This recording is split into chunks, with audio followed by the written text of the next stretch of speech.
So I'm here this morning with Craig from Charltons Fishing. Craig, I appreciate you having a chat with us. Mate, I wanted to find out about what's the history of Charltons Fishing. Charlton's long history. We've been around a long time. My grandfather started the shop back in the early 60s. He had a group of fishermen that he was just selling a bit of fishing gear to as friends. Then he started a shop in Vitaroni Street at the back of Bundamba near the racetrack. Moved the shop to Riverview to a better position, and then Dad bought it off him in 1975, so 50 years ago this December. So he's been in the game for a long time.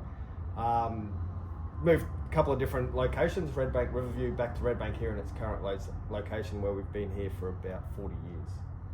So been around a little while. Yeah. So this building here, it's the iconic orange one you see on Ipswich Motorway. Yes. It's been here for 40 years. As far as we know, it's the first purpose-built tackle shop in the country. Yeah, right. So, it's served its purpose. It's doing a good job, but we're slowly running out of room. We're looking at building a bigger place in the next couple of years. It's been on the run for a few years now, but we are finally getting momentum to get into a bigger shop. Yeah, right. So you're talking purpose-built now. Something that's a little bit different that I love. We come in here and we've got layers. Wild. So this is a great wall of lures. Yes. We've got multiple layers in here. What's the reason behind that?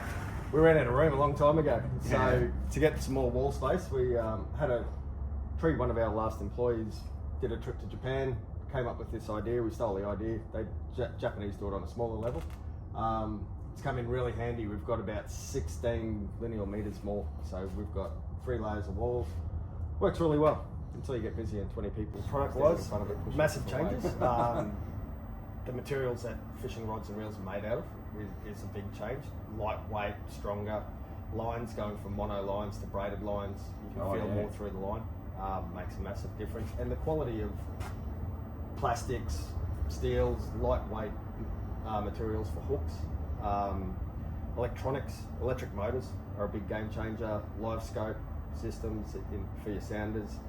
GPS even, where you can actually go to a spot. So going from heading out on the water and just blindly casting into nowhere to specifically going and hunting certain species, certain fish with a certain lure made to look like a certain bait fish. So it's getting very, very specific and very, very orientated per species of fish. And it's changed over the years, obviously, you know, a lot of bait years ago to more lures and things like that now. Definitely. People are hunting, like I said, specifically for certain fish. They're sport fishing, they're not keeping the fish as much these days. They're also doing it as a catch and release hobby. Instead of just blindly going out, sticking a rod in the sand and having a beer. You've seen over the years, obviously, I know your dad was involved like years ago. There was concepts around like our lakes and things like that. But I've been involved with fish stocking in local lakes. Have you seen, you know, does that drive like tackle sales or? Definitely does. Like when the stocking permit came in, no one wanted to pay for a license, but when you're paying for a fish to go into a dam that was never there to start with, it's really taken sales for the bass fishery, the cod fishery down south, even up here as well. The amount of people just can duck out and pretty well catch a fish, and they're a decent sized fish. So it's definitely driven sales in different aspects. Even jackal lures grew on the back of the bass fishery around southeast Queensland.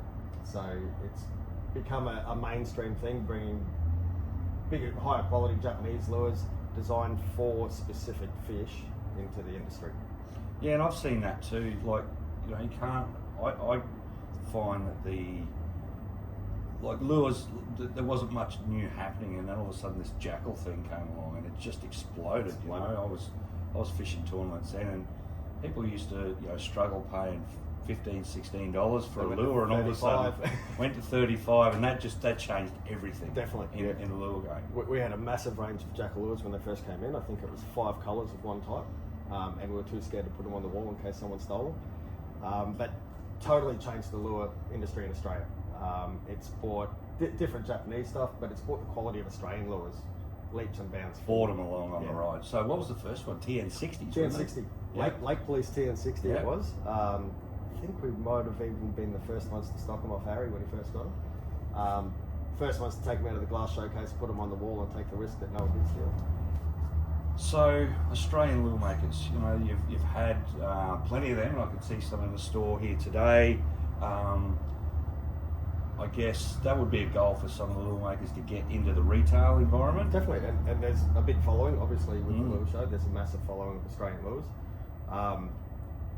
What are some tips? What do these guys need to do if that's their goal, want to get into Charltons Fishing or any of the other shops around the country? What do they need to do? Okay.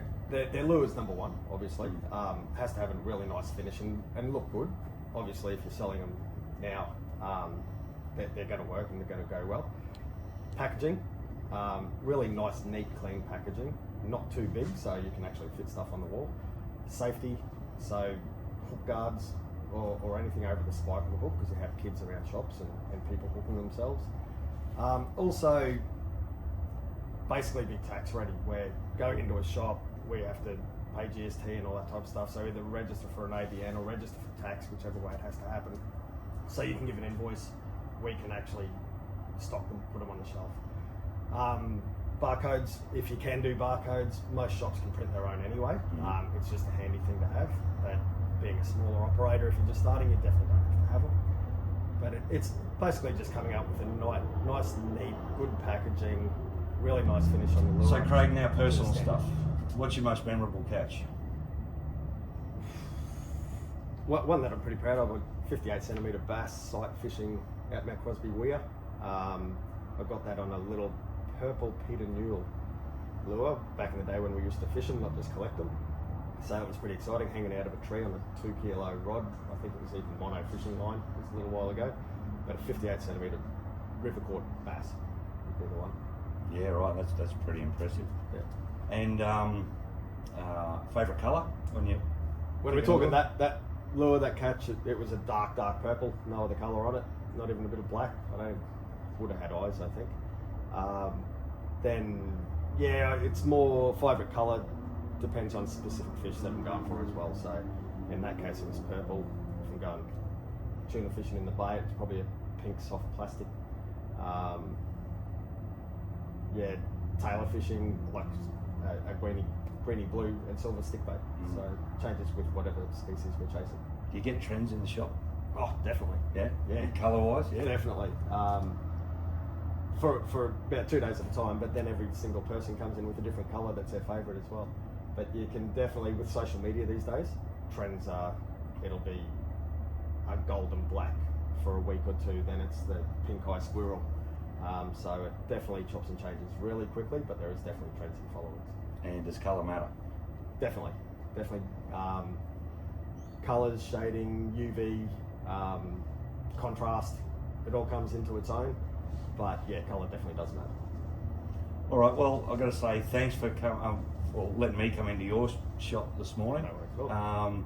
And really thanks for, you haven't missed a single Lure Expo ever, not that matters, but I just want to get the history of some of the Charltons and welcome you along to the first time you've come to the dinner, or no? No, I went to a few of the first ones. Yeah. Normally after setting up and the size of the stand that we have and the amount of lures and that, we're pretty buggered by that night, but yeah, coming along this year. Yeah, we haven't mentioned it. I can see in your storeroom out in your office, you've got loaded with gear. Thousands of lures. Yep, so anyway, welcome to the Legends of Lures, and hope you enjoy a good night out there with everyone. Thank you very much. Cheers, Craig.